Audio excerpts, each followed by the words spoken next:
Joz Marguti është rikthyer faqja e tij zyrtare në Instagram ditën e djeshme. Faqja kjo, e cila sipas aludimeve në rrjet ju mbyll nga ndjekësit e gjestit si shkak e incidentit që ndodhi në shtëpinë e famshme të shtunën që kaloi. Jozi vazhdon të jetë emri më i kërkuar në rrjet dhe në mediat roz. Na duhet të presim finalet e sotme për të parë nëse Jozi do të jetë në spektakël, por gjasat janë të pakta.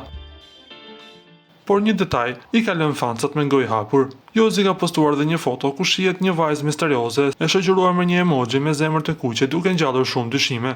Ky mund të merret edhe si një mesazh për Loredanën, e cila ka lënë të nënkuptohet se mund të ketë një ribashkim me të. Fansat kanë menduar se kjo është Loredana, por na mbetet vetëm të presim. Nga ana tjetër, Jozi ka marrë guximin ta vizitojë Kosovën, teksa së fundmi ka postuar një foto nga prekazi me plis në kokë në prag të finales së madhe. Kjo vetëm sa i ka caruar më shumë fansat e gjestit. Lutem klikoni tek butoni subscribe për të marrë të rejat më të fundit nga showbizi shqiptar.